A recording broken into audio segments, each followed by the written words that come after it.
ئەم فرموودەیە زانایان وەکو با بڵێن سەرەکیترین فرموودەی چۆنیەتی دەستنوێژی پێغەمبەری خوا صلی الله عليه وسلم تەماشایەکەن، چونکە ئیمامی عوسمان بۆ خۆی بە فعلیەکە بە دیار خەڵکەوە پیشانیانەیە کە رسول الله صلى الله عليه وسلم چۆن دەستنوێژی گرتووە. فرمي عن حمران مولى عثمان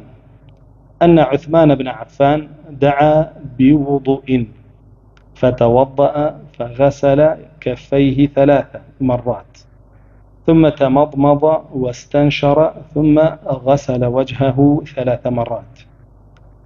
ثم غسل يده اليمنى إلى المرفق 3 مرات ثم غسل يده اليسرى مثل ذلك ثم مسح رأسه ثم غسل رجله اليمنى إلى الكعبين 3 مرات ثم غسل اليسرى مثل ذلك ثم قال رأيت رسول الله صلى الله عليه وسلم توضأ نحو وضوء هذا. ثم قال رسول الله صلى الله عليه وسلم من توضأ نحو وضوء هذا ثم قام فركع ركعتين لم يحدث فيهما نفسه غفر له ما تقدم من ذنبه. حمراني مولاي عثمان، طبعا مولا لزماني عربية بكويليك أو تري آزاد كرابه، وأو كويليك آزاد كرابه كي آزادي كردوه أو أبي بمولاي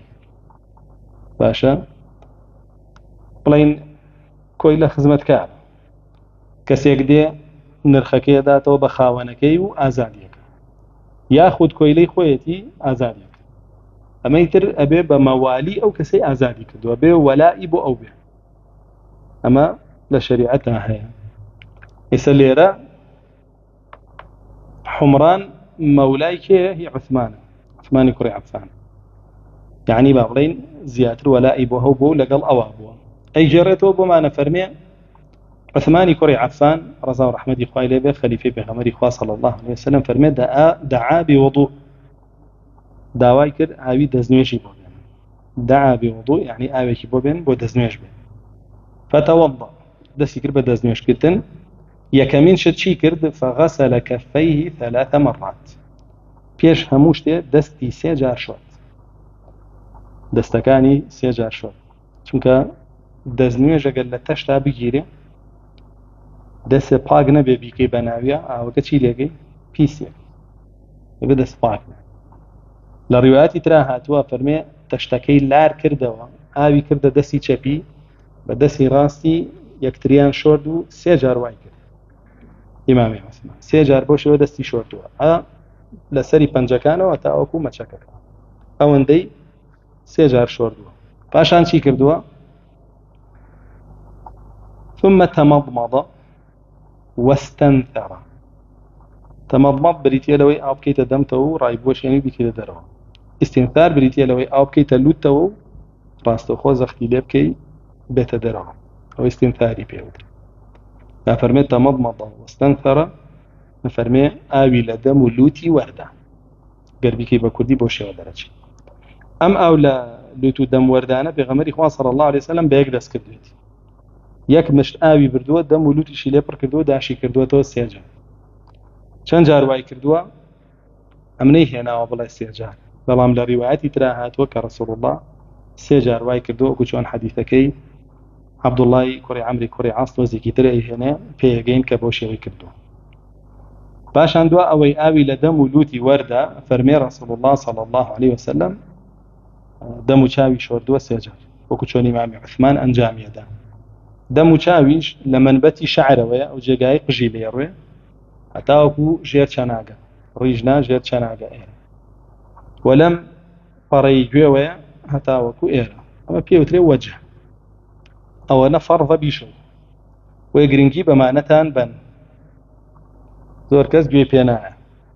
گرنگی پێبەن تا ئێرە بێ هەمووی بشۆرێ شەرعەن، ئەوە هەمووی پێوترێ وەجه. وەجه بریتە لە چی؟ من ئێستا تەماشای تۆکەم چیم لە تۆ دیارە، ئەوە هەمووی وەجه ببی شۆرێ. وەگەر وا بکەم تەپڵی سەر دیارەوە وێ ئەبێ کە ئاوا بەڕاستی وەستای چی ڕەوی لە تۆیە ئەوە بشۆرێ لە دەستنوێژە. پاشانە فەرمێ ئەنجا دەستی ڕاستی شۆرد هەتاوەکو میرفەقەکانی، میرفەق ئێرێ أو إيلاش بمعنى معده يعني لقل مرفقك دستي لقل أما كواتا هاتوتا أم ديو باشا أفرمي السيدة أنا جار شوردي دستي بوشيوه باشا أنا فرمي دستي راستي شي دستي شبي شي بهمان شيوه سيدة أنا جار شورد حتى وكوئه باشا أنا فرمي مسحي سري کرد لێرە دانات وە لە ڕیواەتی تراتوە کە چۆن مەسحی سەری کردووە دەستی بەو شێوە گرتووە بردوێتە دواوە و هێناوێتیەوە ئەگەر عەمامەی بەسەرەوە بوو بێ ئەم چەند تاڵەی ئێری لەگەڵەوە گرتووە و ئەنجا هاتووە ئەگەر بەسەریەوە نەبوو بێ کاملەن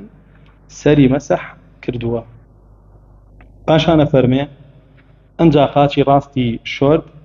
هەتا وەکو سەر و کەعبەکانی یعنی سەر و ئەو ئێسقانی ڕەقێنێ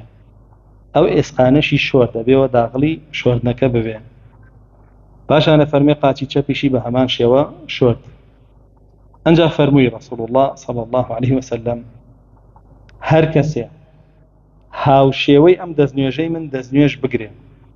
ئیمام عوسمانە فەرمی گوێم لێ بوو ڕەسوڵ الله صلی الله عليه وسلم وای فەرموو هەر کەسێ هاوشێوەی ئەم دەستنوێژەی من دەستنوێژ بگرێ یعنی ئەمە دەستنوێژی ڕەسوڵ الله صلی الله عليه وسلم من دیومە ئەو ئاوا گرتوێتی و دواتریش ڕەسوڵ الله کە دەستنوێژەکەی ئاوا گرتووە فەرموویەتی هەر کەسێ هاوشێوەی ئەم دەستنوێژەی من دەستنوێژ بگرێ و دواتر دوو ڕکعەت نوێژ بکە دوو ڕکعەت نوێژی سنەتی دەستنوێژ لا يحدث فيهما نفسه ئەمە دوو تەفسیری بۆ کەن زانان ئایکێکیانە فەرموون لە حەدەثەوە هاتووە یعنی دەستنوێژەکەی پارێزن بەڵام تەفسیرە دوورە لێوە چونکە تاس دەستنوێژی گرتووە و بۆ نوێژیش گرتوێتی هەرشتوانە بیپارێزێت تەفسیری با بڵێن بەهێز بۆی ئەوەیە کە لە ناو نوێژەکە خەیاڵی نەڕوە ئەگەر بژڕوە زوو بیجێڕێتەوە فریا خۆی کەوێتەوە نەک هەر بڕوا لەگەڵی بڕوا لەگەڵی بیکە بە قسەکردن لە ناخی خۆیە لەگەڵ خۆی ئەو وەختە ئەو ئەجری دەست ناکەوێت کە باسیەکە بەڵام ئەگەر بێت و خۆی بگرێ خەیاڵی نەڕوە هۆشی لای خۆی بێ لە نوێژەکە هۆشی لای کەلیمەکان بێ کە ئەیڵێ ئەفەرمێ غفر له ما تقدم من ذنبه الله جل جلاله لە تاوانەکانی پێش ئەو دەستنوێژەی خۆشە بێ بەڵام ئەگەر کەبیرەی تیابێ گوناهی گەورەی تیابێ پێویستی بە تەوبەیەکی تایبەت هەیە ئەمەیەک و ئەگەر بێت و دووەمیان با بڵێن حەقی کەسێ بێ ئەبێ بۆی بجێڕێتەوە ئەبێ حەقی بۆ بجێڕێتەوە ئەنجا وەختە خوای پەروەردگار لە گوناهەکانی تری خۆشە بێ ئەگەر کەبیرەی تیابێ تەوبەی تایبەتی لەسەر نەکە ئەمێنێتەوە لەسەری گەر حەقی خەڵکیشی لابێ و حەقەشیەر لە گەردن ئەمێنێتەوە بۆیە بە تەمانەبی شتی گەورە بکەیت و بە تەمابی بە دەستنوێژ پاک ببیتەوە أفرمي قال ابن شهاب وكان علماؤنا يقولون هذا الوضوء أسبغ ما يتوضأ به أحد للصلاة أفرمي ابن شهاب الزهري فرمويتي زانایانی ئێمە فرمویانە ئەم دەستنوێژە تەواوترین و باشترین و داپۆشەترین دەستنوێژە کە بگیرێ بۆ نوێژ یعنی ئەمە باشترین شێوەی دەستنوێژە ئەگەر دیقەتیان فرمودێ بن مەسحی گوێچکەی تیانیە و پەنجە خستنە نێوان چرچ و لۆچەکانی پەنجەی تیانی هی دەستیش و هی قاچیش و دەستخستنە ناوڕیشیشی تیانیە ئەمانە هەمووی لە فەرمودەی ترا هاتووە ئەم دەستنوێژە باشترین دەستنوێژی فەرضە کە پێمان ئەڵێ دەشتەکیە گێ بۆ لای ڕەسوڵ الله صلی الله عليه وسلم أفرمي كيف أتوضأ يا رسول الله فرمي شلون دزنج بقرمي پیغمبري خوا صلى الله عليه وسلم فرمي توضأ كما أمرك الله فرمي دزنج بقرا بو شوي الله جل جلاله بيوتوي الله جل جلاله شلون بيمان الله يا أيها الذين آمنوا إذا قمتم إلى الصلاة فاغسلوا وجوهكم وأيديكم إلى المرافق وامسحوا برؤوسكم وأرجلكم إلى الكعبين أيوان إيمان تان هي ناوة ئەگەر ویستان نوێژ بکەن دەستنوێژ بکەن ئەگەر ویستان نوێژ بکەن دەستنوێژ بگرن ئەو دەستنوێژەش بۆ چی ئەگرن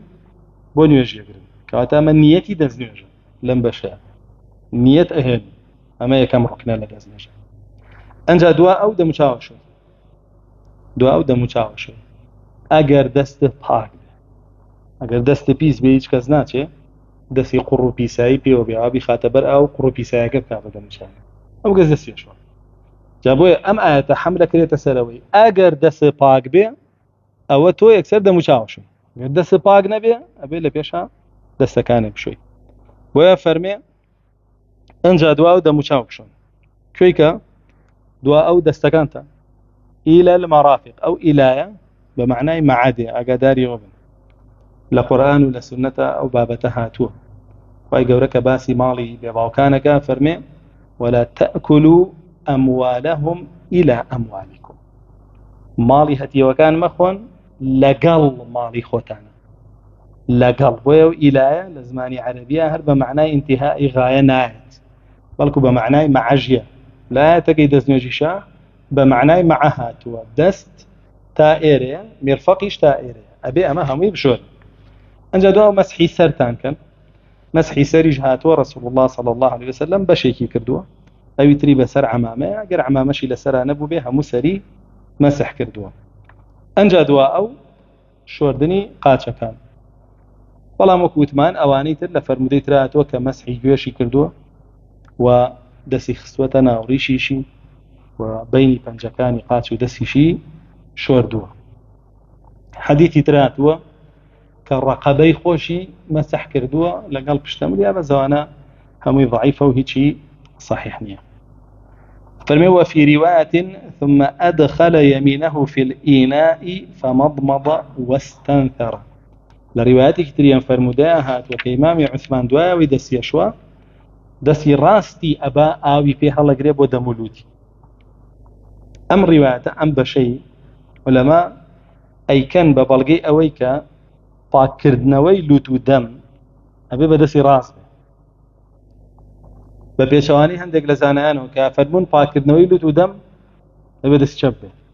چونکە هەموو پاکردنەوەی بێ بە چەپ بێ تەنانەت دەڵێن سیواکیش بێ دەست چەپ بێ هیچ پاکردنەوە زانایانە ماکەن بە بەڵگە بۆ ئەوەی کە ئەبێ ئەوانە بەدەستی ڕاست بێ کە پەیوەندی بە دەم و لوتەوە هەیە بەڵام ئەوانەی پەیوەندی بە خوارەوە هەیە با بەدەست چەپ بێ ئەوانەی پەیوەندی بە داوێنی ئینسانەوە وا دەستی چەپ بێ ئەوەی پەیوەندی بە دەم و لوتەوە هەیە ئەبێ دەستی ڕاست بێ فەرموون چونکە دەم و لوت با بڵێن جێگری چییە جێگری خواردنەوەیە دوو جێگایە یەکیان هەناسی لێوادی یەکیان خواردنی لێوە خۆی بۆیە ئەو دوو جێگایە بەڕێزن ئەبێت تۆش ڕاستیان بۆ بەکار بهێنی و دەستی ڕاستیش پێوترێ یەمین لە لغەی عەرەبیە یەمین یعنی چی یعنی بەبەرەکەت یعنی بەبەرەکەت ئەوە معناکێتیە